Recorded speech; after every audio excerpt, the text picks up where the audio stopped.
Hello and welcome to the EconoChallenge. Today I have a bit of a rant for you. I've got some things on my mind that I need to express. I'm a little frustrated. Yes, this is going to be another one of Jeep's rants.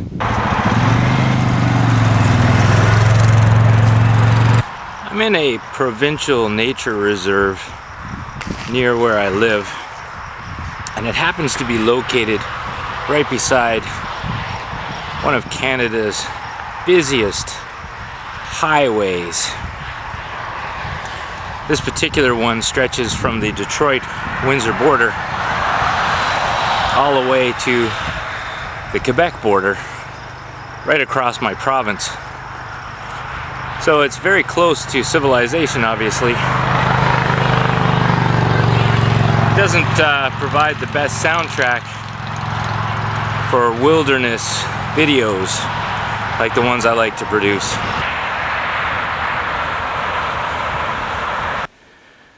But the reason I bring you here today is to give you a first-hand look at why I don't like hiking these particular areas. This is an Ontario provincial nature preserve, and this is land that's set aside by the Ontario government for the public to hike and enjoy.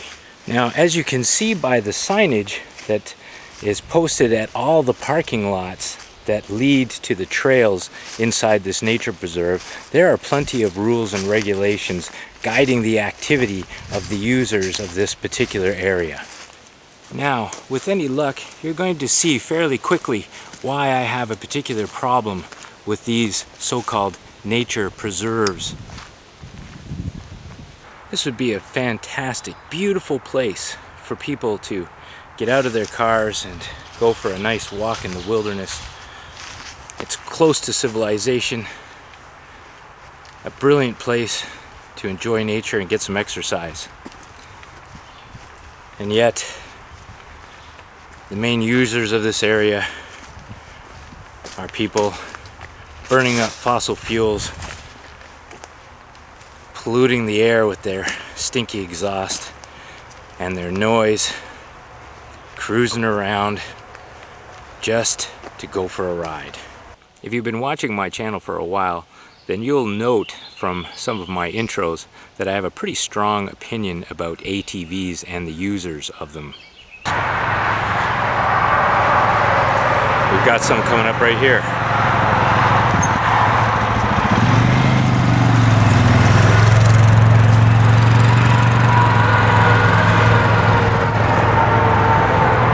Now there are plenty of signs all the way along in this nature preserve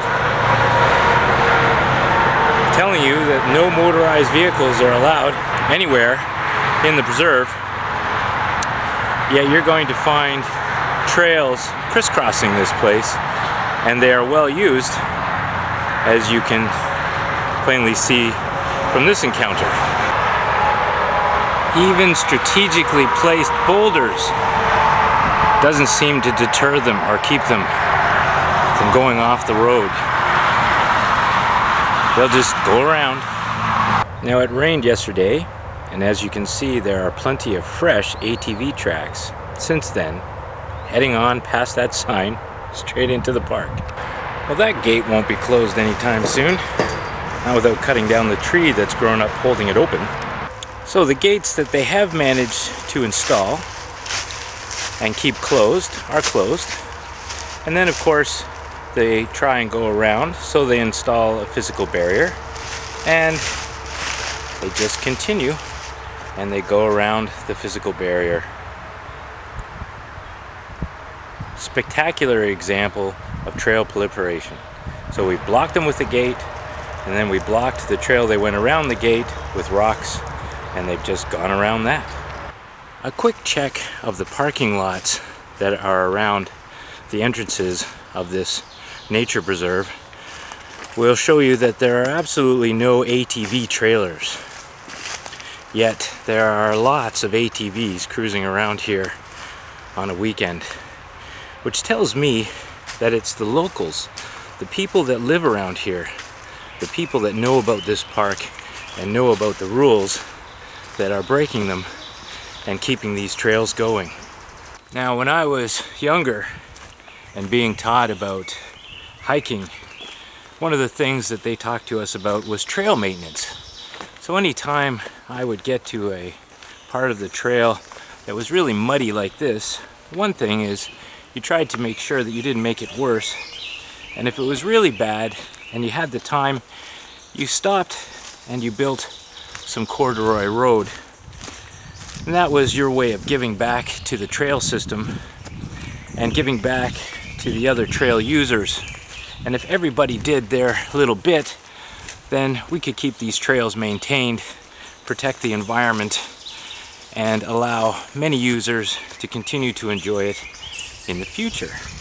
ATV riders, on the other hand, look at rough parts of the trail as a challenge. And the muddier and the more difficult, the more fun. And they just destroy the trail for people like me who want to walk and hike through the wilderness.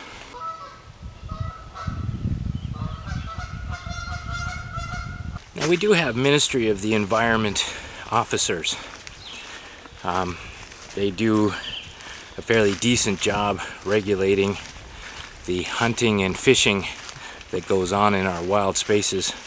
But in conversations that I've had with them about regulating the activities of the ATV riders, there's just a collective shrug. And what they tell me is that there's just simply no budget in enforcement. And guys like me are the only ones that are complaining. And so far I've been out here for about an hour checking things out, and they may be right. I haven't come across a single other user on foot. Now, the reason that trail maintenance is an issue is when it gets really, really bad. When the ditches get really deep and even the ATVs can't get through them, what ends up happening is they go around the problem they've created. And so the trail gets wider and wider, and more of the environment is damaged. Now, if you sort of project what's going to happen next, is the trail beside the trail will start to get worn down and used and deteriorate to the point where it will no longer be passable even by an ATV, and then another trail will be created right beside it, and so on and so on and so on. It's called trail proliferation, and it is a particular problem with ATV riders and the ATV riding community. Now, when the trail becomes impassable and they need to create a path beside the path, of course, there was no trail there before, and it requires a certain amount of clearing in order to make it passable. So, to create the trail beside the trail, they'll cut down trees, and there again, degrading the Provincial Nature Preserve, designed to preserve nature. Now, I can't speak about your community, but in my community, the provincial government, the branch of the government that you would expect would regulate ATVs like they do automobiles, did nothing and left it up to the individual municipalities within the province to make up rules and regulations regarding ATV activity. The end result is that we have a collection of various rules and regulations depending on where you go in the province, instead of one uniform set of rules that apply to all ATV users. Now, some people, especially ATV riders, might criticize me and say, well, you're benefiting from the trails that we're keeping open with our ATVs. And while that's true, I am hiking around this particular nature preserve on these trails, but that's because I know I'm supposed to stay on a trail if there's one available going in the direction that I need to go. I don't need to be going off into the woods necessarily and creating a new trail, but I would be just as happy traveling along here if it was a single track maintained by people who are on foot enjoying the wilderness. I don't need an ATV trail. I don't like the damage that they do to the environment. I don't like the scars that they leave in the environment. And I certainly don't appreciate the noise that they create while they race around the wilderness. And of course, there's the garbage issue. I have a pack on my back, as you can see, and I'm carrying lots of stuff with me. But of course, I also know that I should pack out what I pack in. It seems to be a lesson lost on the ATV community. Here's some ATV damage, obviously, from an accident of some kind that happened out here. And they've just left the pieces. The ATV's gone, but the pieces are still here.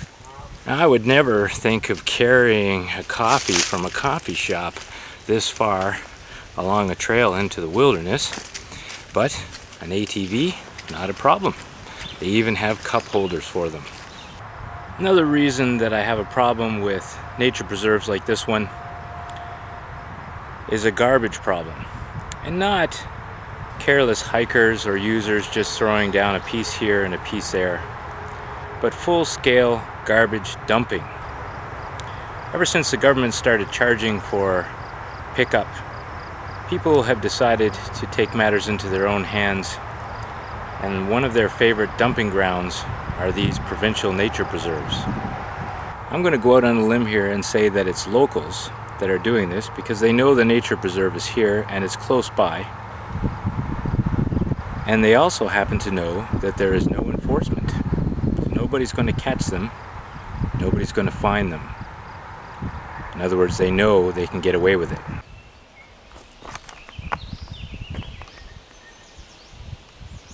Now, I happen to live in a country that takes great pride in its natural heritage, or at least that's the image that the government is constantly attempting to portray, because I am constantly bombarded by videos that contain our national anthem, and we see visual scenes of pristine mountain ranges, tall forests, rivers, lakes, and the like, giving many of us who live in the city this idea that just out there, past the highway, is a beautiful, preserved wilderness environment.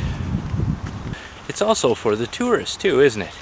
Giving them the impression that my country is just this panacea of preserved, pristine wilderness for the whole world to come and explore and enjoy. Now, I'm not trying to suggest for 1 second that I am not very privileged to live where I live. What I object to is the propaganda that's being presented by my government about the work they're doing in preserving wild spaces like this one.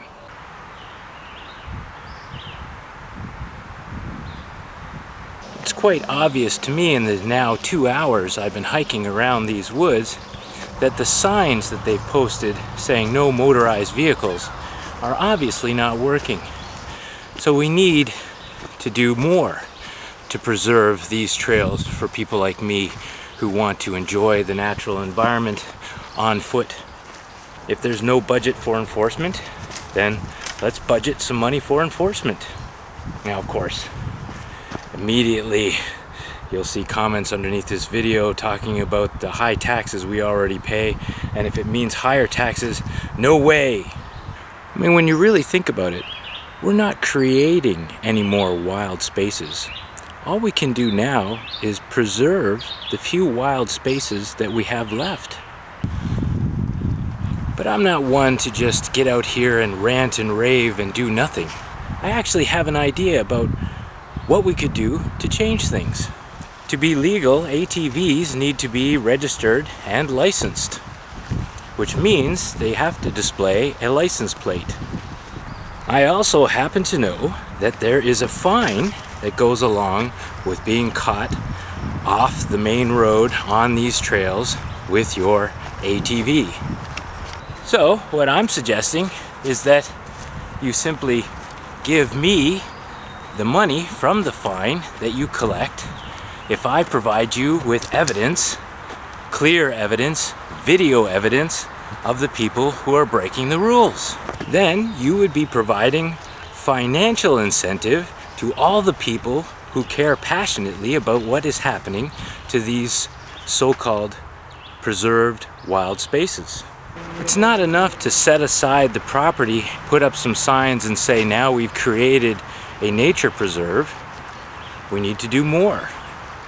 And I think giving users the power to enforce and the financial incentive to enforce the rules of these particular areas would go a long way to stopping this kind of abuse. Hit these guys with a fine about the value of the ATV they're riding, and I think they'll ride them in the places that are designated for ATVs, and they wouldn't be out here where they're not supposed to.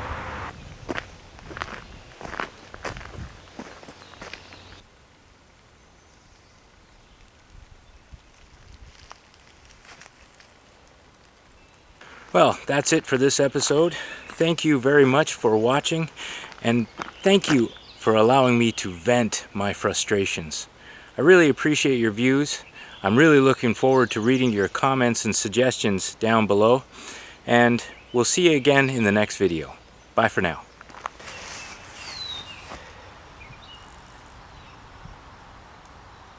In the parking lot that I'm parked at, there's one other vehicle. So there might be one, possibly two other people that are actually out here cruising around on foot. Hi.